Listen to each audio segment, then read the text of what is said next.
Hello बच्चों, let's read the question. The question says three charges minus q plus q and minus q are placed at the corners of an equilateral triangle of side A. The resultant electric force on a charge plus q placed at the centroid O of the triangle is option A 3q square divided by 4 pi epsilon naught A square, option B 5q square divided by 4 pi epsilon naught A square, option C q square divided by 2 pi epsilon naught A square and option D 3q square divided by 2 pi epsilon naught a square. ठीक है बच्चों, सो इस question के अंदर हमें क्या दे रखा है, एक इक्विलेटरल ट्राइंगल दे रखा है। तो इसके ऊपर ये चार्जेस रखे हुए, ये माइनस क्यू, यहाँ पे ये हमारा प्लस क्यू चार्ज, और यहाँ पे ये हमारा क्या है, माइनस क्यू चार्ज। अब सेंट्रॉइड के ऊपर यहाँ पे ये ओ पॉइंट है, इस ओ पॉइंट के ऊपर हमारा कौन सा चार्ज रखा हुआ है, प्लस क्यू चार्ज रखा हुआ है। अब देखो सेंट्रॉइड के ऊपर है तो सारी डिस्टेंस क्या होगी, ये हमारी इक्वल होगी, तो ये वाली डिस्टेंस भी हमारी कितनी होगी, ए बाई रूट थ्री, ये वाली डिस्टेंस भी ए बाई रूट थ्री, ये वाली डिस्टेंस भी हमारी क्या हो जाएगी, ए रूट थ्री हो जाएगी। अब देखो ये नेगेटिव चार्ज इसको क्या करेगा, अपनी तरफ अट्रैक्ट करेगा, तो यहाँ पे ये फोर्स लगेगा। तो यहाँ पे इक्विलेटरल ट्राइंगल गिवन है, तो ये वाला एंगल हमारा कितना हो जाएगा, 30 डिग्री, क्योंकि टोटल 60 है तो ये 30 हो जाएगा। ये वाला एंगल भी हमारा कितना हो जाएगा, 30 डिग्री। सो इस डायरेक्शन के अंदर जो फोर्स लग रहा है इसको अगर हम F1 नाम दे दें, और इस डायरेक्शन के अंदर जो फोर्स लग रहा है यह हो गया हमारा F2, और यहाँ पे इस पॉजिटिव चार्ज के कारण इस पॉजिटिव चार्ज के ऊपर क्या लगेगा, रिपल्सिव फोर्स लगेगा, इसका नाम हमने क्या दे दिया, F3 दे दिया। ठीक है बच्चों, सो यहाँ से ये वाला एंगल हमारा कितना हो जाएगा, 60 डिग्री, ये वाला एंगल भी हमारा कितना हो जाएगा, 60 डिग्री। तो इस फोर्स के दो कंपोनेंट हो जाएंगे, एक इस डायरेक्शन के अंदर, ठीक है, और एक नीचे की डायरेक्शन के अंदर। तो यहाँ पे ये हो जाएगा F1 साइन 60 डिग्री, और इस डायरेक्शन के इसका हो जाएगा, तो ये हो जाएगा F2 sign 60 degree, F2 sign 60 degree. ये दोनों कैंसिल आउट हो जाएंगे, तो यहाँ पे नीचे की तरफ दो कंपोनेंट होंगे फोर्स के, तो ये दोनों फोर्स के जो कंपोनेंट होंगे वो ऐड हो जाएंगे। सो यहाँ पे इस क्वेश्चन को करने के लिए की कंसेप्ट लगाएंगे। सो की कॉन्सेप्ट, और की कॉन्सेप्ट के अंदर हमारा जो की कॉन्सेप्ट हो जाएगा, सो एफ नेट, तो नेट जो फोर्स लगेगा F net is equals to, ये यहाँ पे कितना लगेगा, F1 plus F2 plus F3, F1 plus F2 plus F3।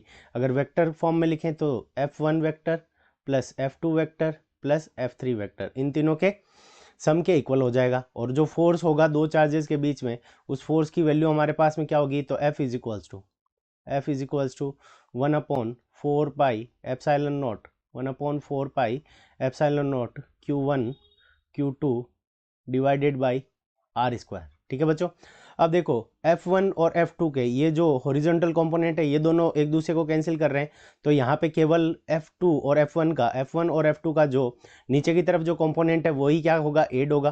तो यहाँ पे हम क्या कर लेते हैं, फोर्स की वैल्यू कैलकुलेट कर लेते हैं। तो फोर्स यहाँ पे F नेट, F नेट, तो सबसे पहले F1 और F2 ये दोनों हमारे इक्वल हो जाएंगे, तो यहाँ से इनको लिख लेते हैं।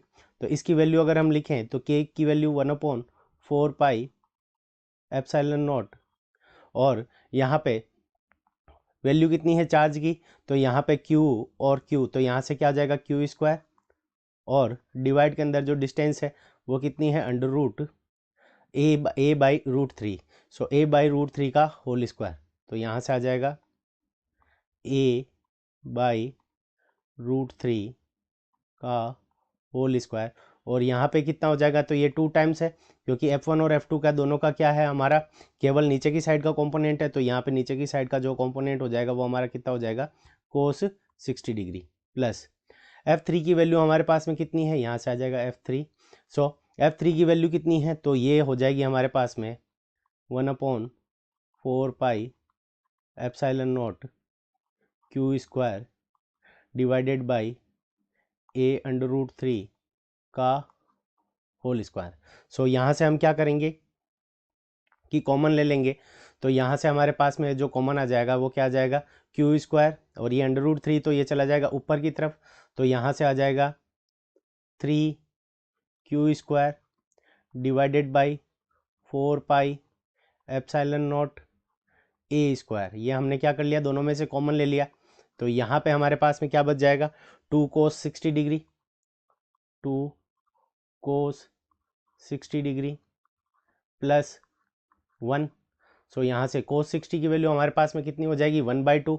तो यहाँ पे वैल्यू क्या रख सकते हैं 3q² divided by 4 pi epsilon naught a square 4 pi epsilon naught a square two cos 60 की वैल्यू 1/2, 1/2 से 2 कैंसिल हो जाएगा तो 1 + 1 कितना हो जाएगा हमारे पास में 2। इस 2 से ये हमारा 4 कैंसिल हो जाएगा। तो यहाँ से हमारे पास में जो एफ नेट की वैल्यू आ जाएगी F net is equals to तो 3q² डिवाइडेड बाई 2 पाई, यहाँ से 4 पाई था, इस 2 से ये 4 कैंसिल हो जाएगा तो हमारे पास में बच जाएगा 2 पाई epsilon not 2 pi epsilon naught a square. तो यहाँ से आ गया हमारे पास में जो करेक्ट आंसर आ गया वो कितना आ गया 3q² divided by 2 pi epsilon naught a square. तो अब देखेंगे कि ये हमें कौन से ऑप्शन के अंदर गिवन है, ऑप्शन डी के अंदर गिवन है। So option D is the correct answer of this question. I hope you understood it well. Best of luck. Thank you.